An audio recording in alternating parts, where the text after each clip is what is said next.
Hi friends, എല്ലാവർക്കും ഇന്നത്തെ വീഡിയോയിലേക്ക് സ്വാഗതം. അപ്പോൾ ഇന്ന് നമ്മൾ തയ്യാറാക്കുന്നത് രാവിലത്തെ ബ്രേക്ക്ഫാസ്റ്റിനൊക്കെ കഴിക്കാൻ പറ്റിയതും അതുപോലെ തന്നെ ടേസ്റ്റിയുമായിട്ടുള്ള അതുപോലെ തന്നെ വളരെ എളുപ്പത്തിൽ തയ്യാറാക്കാനും പറ്റിയ ഒരു ബ്രേക്ക്ഫാസ്റ്റിൻ്റെ റെസിപ്പിയാണ്. അപ്പം നമുക്കത് എങ്ങനെയാണ് തയ്യാറാക്കുന്നതെന്ന് കാണാം. അപ്പോൾ സ്റ്റൗവിലേക്ക് കടായി വെച്ച് അതിലേക്ക് ഒരു 1.5 കപ്പ് വെള്ളം എടുത്തൊഴിച്ചു.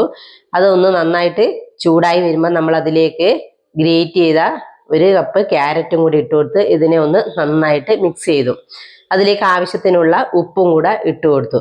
അപ്പോൾ ഇതൊന്ന് നന്നായിട്ട് തിളച്ച് വരുന്ന സമയത്ത് നമ്മൾ ഒരു കപ്പ് റവയാണ് ഇട്ട് കൊടുക്കുന്നത്. അപ്പോൾ 1 കപ്പ് റവക്ക് അതേ കപ്പിൽ തന്നെയാണ് ഞാൻ 1.5 കപ്പ് വെള്ളം ഒഴിച്ചിട്ടുള്ളത്. അതാണ് കണക്ക്. അപ്പം നമ്മൾ റവയും കൂടി ഇട്ട് കൊടുത്ത് ഒന്ന് കൈവിടാതെ മിക്സ് ചെയ്തുകൊണ്ടിരിക്കുക. അപ്പം നമ്മുടെ റവയൊക്കെ ഒന്ന് നന്നായിട്ട് കുക്കായി വെള്ളമൊക്കെ ഒന്ന് വറ്റി വന്ന ശേഷം നമ്മൾ സ്റ്റൗ ഓഫ് ചെയ്ത് ഇതിനെ ഒന്ന് ചൂടാറാൻ വേണ്ടി മാറ്റി വെക്കുക. അപ്പം നന്നായിട്ട് ചൂടൊക്കെ ആറിയതിന് ശേഷം നമ്മുടെ കൈവെള്ളയിൽ അല്പം എണ്ണ പുരട്ടി കൊടുക്കുക, വെളിച്ചെണ്ണ. അപ്പം അതിനുശേഷം നമ്മൾ അത് ചെറിയ ചെറിയ ബോളാക്കിയിട്ട് ഉരുട്ടിയെടുക്കുക. കൈക്ക് എണ്ണയാക്കാതെ ആക്കിയാൽ ചിലപ്പോൾ അത് കൈക്കൊക്കെ ഒട്ടിപ്പിടിക്കും. അപ്പം നമ്മൾ വെണ്ണയാക്കി കഴിഞ്ഞാൽ നമുക്ക് പെട്ടെന്ന് ബോളാക്കി എടുക്കാൻ സാധിക്കും.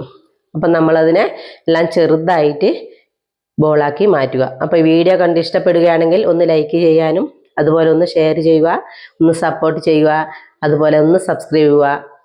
അപ്പം നമ്മളെ ബോളൊക്കെ ഇവിടെ റെഡി ആയിട്ടുണ്ട്, റവ ബോള്.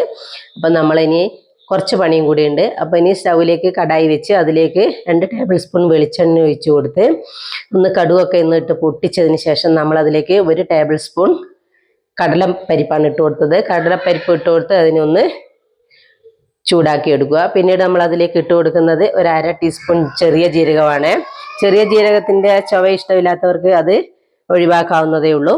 അപ്പോൾ അതും കൂടി ഇട്ട് കൊടുത്ത് ഇതിനൊന്ന് വഴറ്റുക. പിന്നീട് നമ്മളതിലേക്ക് 1 കപ്പ് ചെറിയ ഇതായിട്ട് കട്ട് ചെയ്ത സവോളയാണ് ഇട്ട് കൊടുക്കുന്നത്. 1 സവോളയാണ് എടുത്തിട്ടുള്ളത്. അപ്പോൾ അതും കൂടി ഇട്ട് കൊടുത്ത് ഒന്ന് നന്നായിട്ട് മിക്സ് ചെയ്യുക.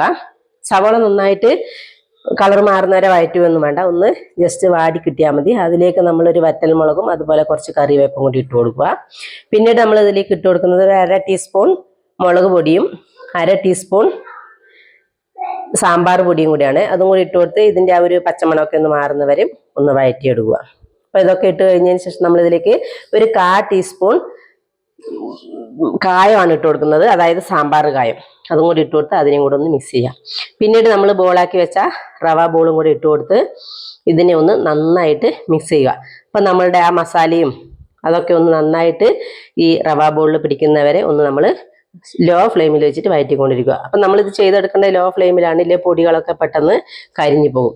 അപ്പോൾ ഇതെല്ലാം ഒന്ന് നന്നായിട്ട് മിക്സ് ചെയ്യുന്നവരെ ഒരു 2-3 മിനിറ്റ് ഇതിനകത്ത് വെച്ച് ഒന്ന് മിക്സ് ചെയ്തെടുക്കുക. അപ്പം നമ്മുടെ റവ ബോളൊക്കെ ഇവിടെ റെഡി ആയിട്ടുണ്ട്. വളരെയധികം ടേസ്റ്റിയാണ്, അതുപോലെ തന്നെ തയ്യാറാക്കാൻ സിമ്പിളുമാണ്. അപ്പോൾ ഒരു നല്ലൊരു വീഡിയോ ആയിട്ട് നാളെ വരാം. Good bye.